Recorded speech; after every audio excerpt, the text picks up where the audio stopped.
হায় রে হায় ভাই রে ভাই এ কেমন যুগ এসেছে, হায় রে হায় ভাই রে ভাই এ কেমন যুগ এসেছে। স্বামী সন্তান পার করে মোবাইল আপন করেছে, স্বামী সন্তান পার করে মোবাইল আপন করেছে।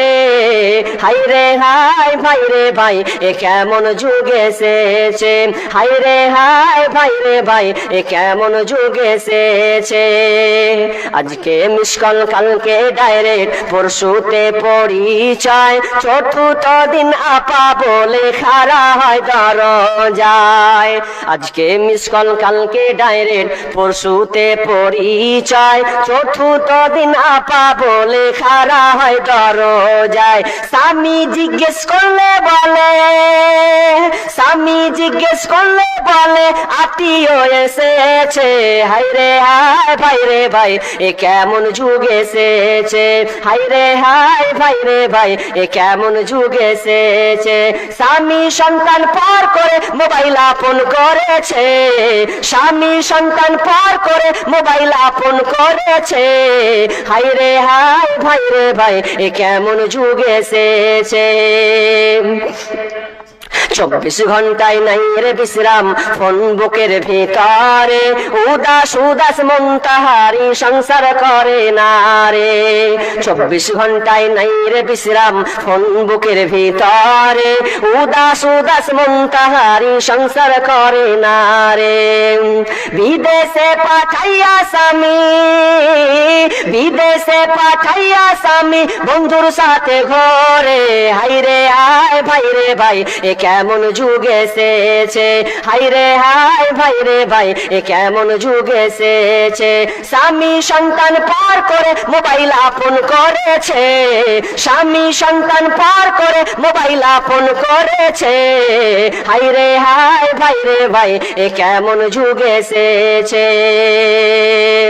ঠিক মতো আহার জুটে না দামি ফোন তার হাতে, ঠিক মতো আহার জুটে না দামি ফোন তার হাতে। নগ্ন সিনেমা আর ফোন চ্যাট করে ঘুমায় অনেক রাতে। সময় থাকতে হায় রে বুড়ি, সময় থাকতে হায় রে বুড়ি বলবো কার কাছে। হায় রে হায় ভাই রে ভাই এ কেমন যুগ এসেছে, হায় রে হায় ভাই রে ভাই এ কেমন যুগ এসেছে। স্বামী সন্তান পার করে মোবাইল আপন করেছে। হায় রে হায় ভাই রে ভাই এ কেমন যুগ এসেছে। এই মোবাইলে যোগাযোগ করে 3 সন্তানের ওই মা, নতুন সংসার করব বলে হয়ে যায় দিবানা। এই মোবাইলে যোগাযোগ করে 3 সন্তানের ওই মা, নতুন সংসার করব বলে হয়ে যায় দিবানা। আর এই মোবাইল কারো চলছে আবার, মোবাইল কারো চলছে আবার, কারো আবার জ্বলছে। হায় রে হায় ভাই রে ভাই এ কেমন যুগ এসেছে, হায় রে হায় ভাই রে ভাই এ কেমন যুগ এসেছে। স্বামী সন্তান পার করে মোবাইল আপন করেছে, স্বামী সন্তান পার করে মোবাইল আপন করেছে। হায় রে হায় ভাই রে ভাই এ কেমন যুগ এসেছে, হায় রে হায় ভাই রে ভাই এ কেমন যুগ এসেছে। সমাজ রসাতলে, সমাজকে আপনি দেখতে যান যে না এমন আস্তে আস্তে বৃদ্ধি পেয়েছে মোবাইল হওয়ার কারণে। এই মোবাইল থাকার কারণে আপনি আপনার মেয়েকে টিকাতে পারছেন না, তার মূল একটাই কারণ আপনি আপনার বোনকে, আপনার স্ত্রীকে, আপনার মেয়েকে আপনি অসময়ে আপনি না থেকে আপনি মোবাইল ব্যবহার করা দিচ্ছেন। প্রত্যেক মুসলিমদেরকে ভাবতে হবে মোবাইল তাদের কাছ থেকে আদায় করতেই হবে, করতেই হবে, করতেই হবে। না যদি করেন হকারের কাছে মোবাইল নাম্বার নেবে, হাজি তোমার ব্যবসা খুব চলছে ভালো জি, তোমার নাম্বারটা দিবা। হকারের কাছে ব্লাউজ মাপবে আর টমেটো নিবে আর ব্লাউজ নিবে আর কাপড় নিবে। এ করতে করতে ফুষ্টি ফাঁসার ফুসুর হতে হতে কখন আপনার স্বামী পালিয়ে হুদাও, স্ত্রী হুদাও, আর আপনি পাবেন না কোথায় গেছে তোর মা রে, কোথায় জানি আমি সকাল থেকে দেখতে পাই না মাকে। 2 ছেলের মাঝি পড়া আছে ঘুষ নাই, উদাও হাওয়া পালিয়ে গেল। আর থাকবে না, ওর ভাত খাবে না। ওই ছেলেগুলো কি করছে, তার ভবিষ্যৎকে নষ্ট করছে আজকাল মেয়েরা। লজ্জাজনক ব্যাপার, নিকৃষ্ট একটা কাজ এই মহিলা কেমন করে করতে পারে। শুধু তাই নয়, আজকে বর্তমানে আমরা গার্জেনরা এত বেহায়া, এত দায়ুষ টাইপের হয়েছি যে আমরা আজকে ছোট ছোট ছেলেদের হাতে মোবাইল দিয়েছি। মোবাইলের কারণে কয়েকটা ভাইরাস হচ্ছে। এক, যারা বড় তারা তো মিলিটারি শুরু করে দিয়েছে, রাত 10টা 11টা অব্দি 12টা অব্দি চলছে, চলতে আছে ওদের। আর ওর জিন্দেগি হচ্ছে কুত্তার জিন্দেগি। সকালে নিন পারবে, রাত্রে সারা রাত জাগবে আর ঢেরা ঢুর করবে। আবে তোর অতখানি ক্ষমতা আছে, যা ফিলিস্তিনের সঙ্গে লড়গা, হামাসের সঙ্গে ঢেরা ঢুর করগা। 2 নম্বর লিয়া পারাক্রু করছো। মুসলমানের বাচ্চা হয়ে তোমরা এগুলো করছো, মানে কখন বুঝবে তুমি? শুধু তাই নয়, আজকে ছোট ছোট বাচ্চাদেরকে হাতে মোবাইল ধরিয়ে দেওয়া হচ্ছে। বর্তমানে এখন সোশ্যাল মিডিয়াতে দেখবেন এই পল্লীগ্রাম টিভি, এই পল্লীগ্রাম, এই নদিয়া জেলার পল্লীগ্রাম টিভি এমন আশ্চর্য একটা ভাইরাস ওরা নিয়ে এসেছে, আপনি কল্পনা করতে পারবেন না। প্রত্যেকটা সন্তান 7 বছর 8 বছরের বাচ্চা পর্যন্ত জানে যে শফিক এরকম ভিডিও বানায়।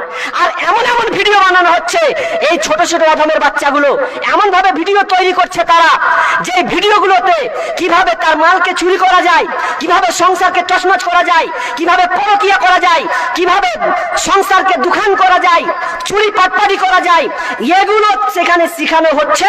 আর আপনার ছেলে মেয়ে ওগুলো শিখে বড় হয়ে ভবিষ্যতে কি হবে বলেন তো? সেই চরিত্র তো তার মধ্যে ঢুকবে। আল্লাহ আমার বাড়ির খবর বলছি, বলার মন ছিল না তবুও বলছি, বুঝানোর জন্য বলছি। মোবাইলটা আমি ফেসবুকে ঘাটছি, ঘাটতে ঘাটতে আমার একটা ছোট মেয়ে বসে আছে, ওর বয়স 4 বছর বেশি নয়, 4 বছরের মেয়ে। আমি মোবাইল ঘাটছি, আর মোবাইল ঘাটতে ঘাটতে ঘাটতে হঠাৎ করে ওই ভিডিও শফিক চলেছে। যেমনি দেখা বলছে, আব্বা এটা শফিক, যে এটা যে শফিক। তুই কি করে জানলি শফিক? এটা তুই কি করে জানলি? বলছে ওই দেখে নানি বাড়ি যাই তো তোর সবাই ছোট দেখে, তাহামো দেখি। বাহ, খুব ভালো তো, তুই কি করে জানিস শফিক? এটা এত ভাইরাসে পরিণত হয়েছে, বাচ্চারা পর্যন্ত শফিককে চিনে ফেলেছে। এটা একটা চরম একটা ভাইরাস, এটাকে আপনাকে নির্মূল করতেই হবে। আপনার ছেলের হাত থেকে এই মোবাইল কাটতে হবে, এই টিভিটাকে বয়কট করতে হবে, এই চ্যানেলটাকে বয়কট করতে হবে। যদি না করেন, ভবিষ্যতের প্রজন্ম বলছি, আপনার ছেলে মেয়ে কোনোদিন ভালো আপনি আশা করতে পারবেন না। এটা লিখে নিয়ে যান, আপনাকে আমি এখনই বলে গেলাম, আজ এই তারিখে বলে গেলাম, লিখেলেন আপনি খাতায়।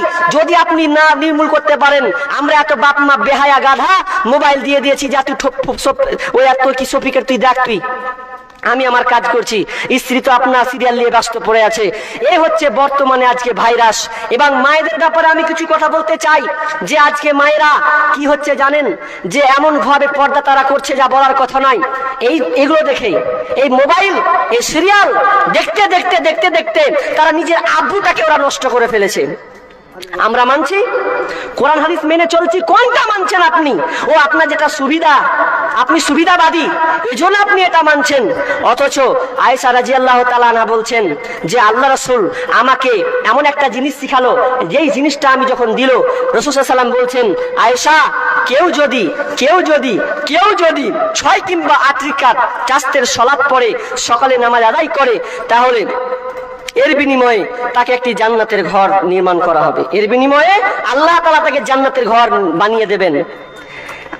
আয়েশা রাদিয়াল্লাহু তাআলা আনহা যখন এই হাদিসটা শুনেছেন, বিশ্বনবী বলেছেন, কেউ যদি এই চাস্তের সালাত আদায় করে, তাহলে তার জন্য জান্নাতে একটি ঘর নির্মাণ করা হবে।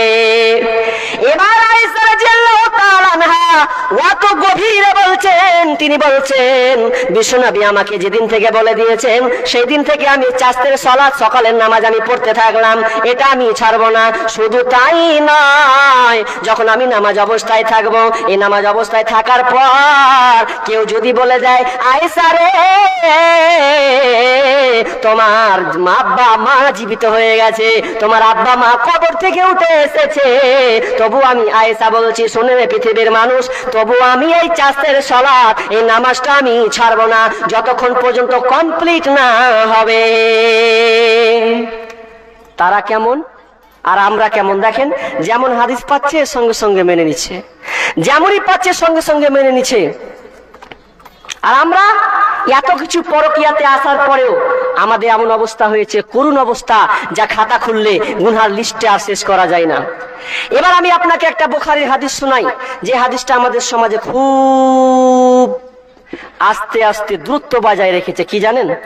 সেটা হচ্ছে এই, আলীকে আল্লাহ রাসূল বলছেন, আলী, তিনটা জিনিস কখনো তুমি লেট করবে না। কয়টা জিনিস ভাই বললাম? তিনটা জিনিস। শুনছেন ভাই? আপনারা শুনছেন? ভালো লাগে না মনে হয়? তিনটা জিনিস লেট করা যাবে না। নাম্বার এক নম্বর কি? যে যখন নামাজের সময় হয়ে যাবে তখন লেট করা চলবে না। যেমনই আজান পড়বে